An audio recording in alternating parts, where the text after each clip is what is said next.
Hello అందరికీ ఈరోజు మన కిచెన్లో రెసిపీ వచ్చేసి మామిడికాయ పులిహోర.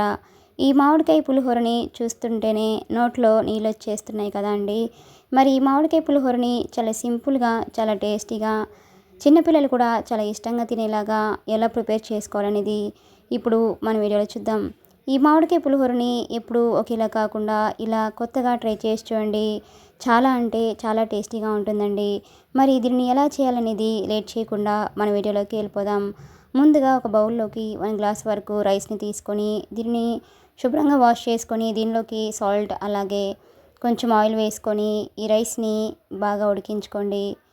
ఇలా ఉడికించుకున్న ఈ రైస్ని కొద్దిగా చల్లారనిచ్చేసి ఇలా పొడి పొడిగా చేసుకొని రెడీగా పక్కన పెట్టండి. ఇప్పుడు ఒక ప్లేట్లోకి 2 చిన్న సైజులో ఉన్న మామిడికాయలని తీసుకోండి. పెద్ద సైజులో ఉన్న మామిడికాయలు అయితే ఒకటి తీసుకుంటే సరిపోతుందండి. ఇప్పుడు ఈ మామిడికాయలని సైడ్స్ ఇలా కట్ చేసి పైన పొట్టు ఏదైతే ఉంటుందో ఈ పొట్టు మొత్తాన్ని ఇలా తీసేయండి. ఇప్పుడు దీనిని 2-3 సార్లు శుభ్రంగా వాష్ చేసుకొని గ్రేటర్ని తీసుకొని గ్రేటర్ సహాయంతో ఈ మామిడికాయల్ని ఇలా చిన్న హోల్స్ ఉన్న వైపు ఇలా తురిమేసుకొని తీసుకోండి. ఇలా ఈ 2 మామిడికాయలని కూడా ఈ విధంగా తురిమేసుకొని తీసుకోండి. ఈ మామిడికాయ పులిహోర అనేది ఎప్పుడు ఇలా ట్రై చేయకపోతే ఈసారి తప్పకుండా ఈ రెసిపీని ట్రై చేయండి. చాలా అంటే చాలా బాగుంటుందండి. ఇలా తురుముకున్న ఈ మామిడికాయ తురుములోంచి కొంచెం తీసేసి పక్కన పెట్టండి. ఇప్పుడు స్టవ్ ఆన్ చేసుకుని ఒక కడాయిని పెట్టుకోండి. దానిలోకి 1/2 టీ స్పూన్ ధనియాలు అలాగే 10-20 వరకు మిరియాలను వేసుకోండి. అలాగే 1/2 టీ స్పూన్ జీలకర్ర కూడా వేసుకొని లో ఫ్లేమ్లో ఉంచేసి వీటిని దోరగా వచ్చేంత వరకు ఫ్రై చేయండి. ఇవి ఇలా దోరగా ఫ్రై అయిపోయాక ఇప్పుడు స్టవ్ ఆఫ్ చేసుకొని వీటిని పూర్తిగా చల్లారిన తర్వాత ఒక చిన్న మిక్సీ జార్ తీసుకొని దానిలోకి వేసుకోండి. మూత పెట్టేసి వీటిని మెత్తటి పౌడర్ లాగా గ్రైండ్ చేసుకొని తీసుకోండి. చూడండి, మనకి పౌడర్ అనేది ఇలా మెత్తగా ఉంటే సరిపోతుందండి. ఇప్పుడు ఒక ప్లేట్లోకి 4 ఎండుమిర్చిని అలాగే కొద్దిగా కరివేపాకు 3 పచ్చిమిర్చిని తీసుకొని ఇలా సన్నగా పొడవుగా కట్ చేసుకొని రెడీగా వీటిని కూడా పక్కన పెట్టండి. ఇప్పుడు స్టవ్ ఆన్ చేసుకొని అదే కడాయిలోకి 3 to 3.5 స్పూన్స్ వరకు ఆయిల్ని వేసుకోండి. పులిహోరకి కొంచెం ఆయిల్ ఎక్కువగా ఉంటేనే బాగుంటుందండి. ఆయిల్ బాగా హీట్ అయిన తర్వాత దీనిలోకి 1 స్పూన్ శనగపప్పును వేసుకోండి. అలాగే 1 స్పూన్ మినపప్పును కూడా వేసుకోండి. అలాగే 1/2 టీ స్పూన్ జీలకర్ర, 1/2 టీ స్పూన్ ఆవాలు కూడా వేసుకోండి.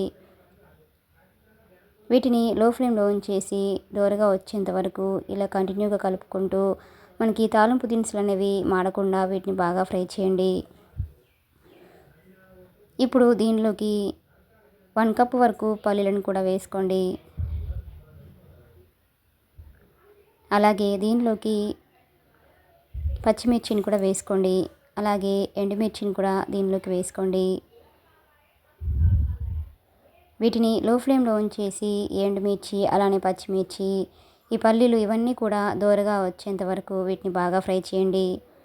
దీనిలోకి కొద్దిగా కరివేపాకును కూడా వేసుకోండి. కరివేపాకు అనేది కొద్దిగా ఎక్కువ వేసుకుంటేనే ఈ పులిహోరలో దాని ఫ్లేవర్ అనేది చాలా బాగుంటుందండి. ఈ కరివేపాకును కూడా బాగా ఫ్రై చేయండి. ఈ తాలింపు మొత్తం ఇలా బాగా ఫ్రై అయిపోయాక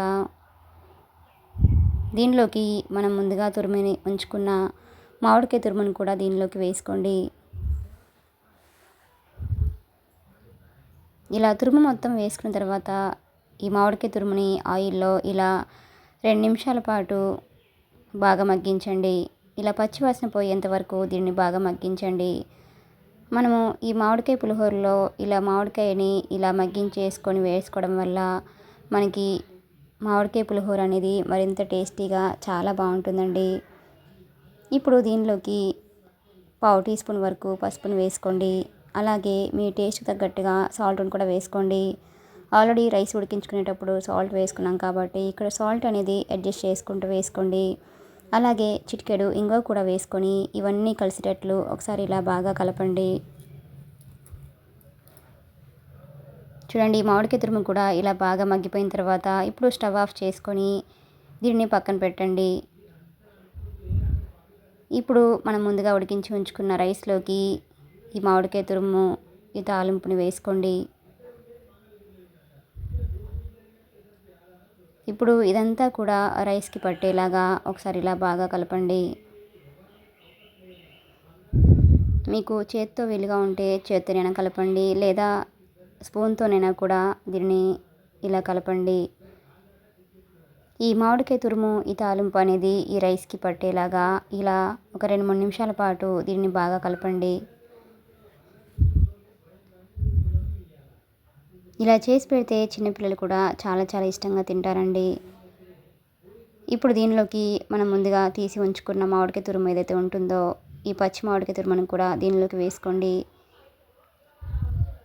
అలానే మనం ముందుగా గ్రైండ్ చేసి ఉంచుకున్న ధనియాలు, జీలకర్ర, అలానే మిరియాల పొడి ఏదైతే ఉంటుందో ఆ పొడి మొత్తాన్ని కూడా ఈ రైస్కి ఇలా మొత్తం పట్టించండి.